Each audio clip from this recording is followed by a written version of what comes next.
Pada zaman dahulu, hiduplah seorang raja bernama Kertamarta. Dia memimpin sebuah kerajaan yang sangat megah dan indah. Nama kerajaan itu adalah Kerajaan Daha. Raja Kertamarta memiliki dua orang putri yang cantik bernama Dewi Galuh dan Candrakirana. Kehidupan mereka sangatlah berkecukupan dan bahagia. Suatu hari, datang seorang pangeran tampan dari kerajaan Hahuripan bernama Raden Inu Kertapati. Kedatangan Raden Inu Kertapati adalah untuk melamar salah satu putri Raja Kertamarta. Putri Raja Kertamarta yang akan dilamar oleh Raden Inu Kertapati dengan Candrakirana. Kedatangan sang pangeran disambut sangat baik oleh Raja Kertamarta. Putri Candrakirana pun akhirnya menerima lamaran Pangeran Raden Inu Kertapati. Lamaran Pangeran Raden kepada Candrakirana membuat Dewi Galuh sangat marah dan merasa iri. Ia menaruh hati kepada Pangeran Raden dan merasa bahwa dirinya lah yang cocok sebagai tunangan sang Raden. Perasaan iri pada Dewi Galuh berkembang menjadi benci. Perasaan ini membawa Dewi Galuh merencanakan perbuatan untuk menyingkirkan Candrakirana dari kerajaan. Suatu hari, Dewi Galuh secara diam-diam menemui seorang penyihir jahat. Ia meminta bantuan untuk menyingkirkan Candrakirana kepada penyihir jahat itu.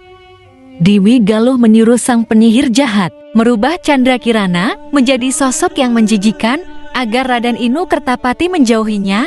Dewi Galuh pun berharap menjadi pengganti Candrakirana sebagai tunangan Pangeran Raden. Penyihir jahat menyetujui permintaan Dewi Galuh, namun penyihir jahat tidak dapat masuk ke dalam kerajaan karena akan menimbulkan kecurigaan. Akhirnya Dewi Galuh memfitnah Candrakirana yang membuat Candrakirana diusir dari kerajaan. Candrakirana meninggalkan kerajaan dengan perasaan yang sangat sedih. Di tengah perjalanan, Candrakirana bertemu dengan penyihir jahat dan disihir menjadi keong emas. Setelah menyihir Candrakirana, penyihir jahat membuangnya ke sungai sambil berkata, "Kutukanmu akan hilang jika kamu bertemu dengan tunanganmu Raden Inu Kertapati." Suatu hari keong emas tersangkut pada jala seorang nenek yang sedang mencari ikan. Melihat keindahan keong emas, sang nenek membawa pulang keong emas dan meletakkannya di sebuah tempat. Yang nenek memelihara keong emas dengan sangat baik dan memberinya makan agar keong emas tidak mati. Keesokan harinya, nenek datang ke sungai untuk mencari ikan seperti biasanya. Namun pada hari itu tidak ada satupun ikan yang didapatkan karena sudah lama dan lelah menunggu. Sang nenek pun kembali pulang ke rumahnya. Alangkah terkejutnya sang nenek ketika pulang ke rumah.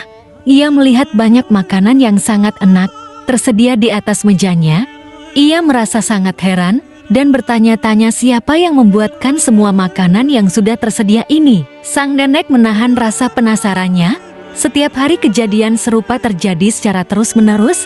Karena perasaan penasaran yang sudah tidak terbendung lagi, nenek memutuskan untuk pura-pura pergi ke laut untuk menangkap ikan. Sebenarnya nenek ingin tahu dan mengintip siapa yang membuat makanan itu. Di saat mengintip, nenek merasa sangat terkejut. Keong emas yang ia simpan di tempayan berubah menjadi seorang gadis cantik jelita. Gadis cantik itu langsung menyiapkan makanan untuk sang nenek. Seperti hari-hari sebelumnya, karena penasaran nenek langsung menghampiri gadis cantik tersebut. "Siapa kamu putri yang cantik jelita dan berasal dari makanan? Kamu?" tanya nenek.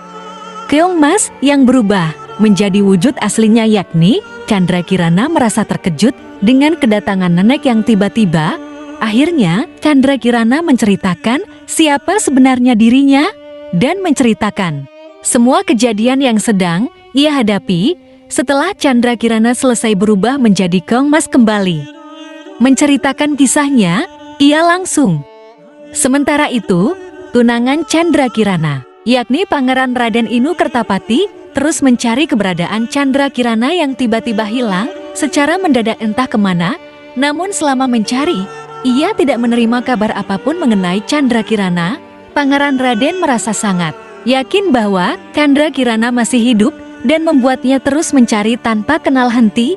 Ia pun berjanji bahwa tidak akan kembali ke kerajaan jika belum menemukan Candrakirana tunangannya.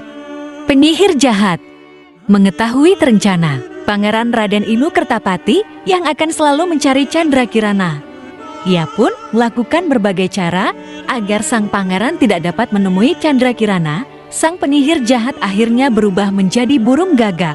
Di tengah perjalanan, sang pangeran terkejut karena bertemu dengan seekor burung gagak yang dapat berbicara. Burung gagak itu mengatakan bahwa ia mengetahui tujuan sang pangeran. Pangeran Raden merasa sangat senang dan menganggap burung gagak tersebut mengetahui keberadaan Candrakirana. Ia mengikuti segala bentuk petunjuk yang diberikan burung gagak yang ternyata petunjuk itu salah karena burung gagak yang merupakan seorang penyihir jahat tidak ingin Pangeran Raden menemui Candrakirana. Pangeran Raden bingung dengan petunjuk yang diberikan oleh burung gagak. Di tengah perjalanan mencari Candrakirana, Pangeran Raden bertemu seorang kakek tua kelaparan. Ia segera memberikan makanan kepada kakek tua tersebut. Tanpa diduga, kakek tua itu adalah kakek sakti dan menolong Pangeran Raden dari burung gagak tersebut. Kakek memukul burung gagak penyihir dengan tongkatnya dan tiba-tiba burung gagak tersebut berubah menjadi asap dan menghilang. Setelah memukul burung gagak penyihir, kakek tua memberikan petunjuk yang benar kepada Pangeran Raden. Pangeran Raden pun segera pergi menuju desa Dadapan. Berhari-hari waktu yang ditempuh sang pangeran untuk menemukan tunaganya Candrakirana. Di tengah perjalanannya, Pangeran Raden kehabisan bekal dan merasa sangat haus. Saat itu, Pangeran Raden melihat sebuah rumah dan segera menuju ke rumah tersebut. Pangeran Raden berniat untuk meminta sedikit minum. Bukan hanya minum yang didapatkan, Pangeran Raden ternyata menemukan seseorang yang selama ini dicari, yakni Candrakirana. Pangeran Raden sangat senang melihat Candrakirana sedang memasak di dapur rumah yang akan dituju. Tanpa lama ia pun masuk ke dalam rumah dan langsung menemukan Candrakirana. Pangeran Raden sangat merasa senang bertemu dengan Candrakirana. Candrakirana juga senang bertemu dengan Pangeran Raden karena kutukannya hilang. Candrakirana mengenalkan Pangeran Raden kepada sang nenek, begitu juga sebaliknya. Sekarang Candrakirana berubah menjadi wujud aslinya, yakni gadis cantik jelita. Pangeran Raden akhirnya membawa Candrakirana dan sang nenek menolong pulang ke kerajaan Daha, kerajaan ayahanda Candrakirana. Sesampainya di kerajaan, Candrakirana menceritakan semua kejadian yang ia alami. Baginda Raja Kertamarta sangat marah terhadap perbuatan yang dilakukan oleh Dewi Galuh.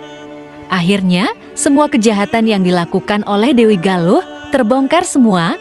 Atas kejahatan yang ia lakukan, Dewi Galuh harus menerima hukuman yang diberikan oleh Baginda Raja Kertamarta. Namun, karena merasakan ketakutan akan hukuman yang akan didapatkan, Dewi Galuh memutuskan untuk melarikan diri ke dalam hutan yang sangat gelap dan lebat. Sementara itu, Baginda Raja Kertamarta meminta maaf kepada putrinya Candrakirana. Dengan kembalinya Candrakirana ke kerajaan, pernihakannya dengan Pangeran Raden Inu Kertapati pun dapat berlangsung. Akhirnya, mereka menikah dengan cinta yang besar dan tulus. Mereka pun akhirnya menjadi keluarga yang bahagia.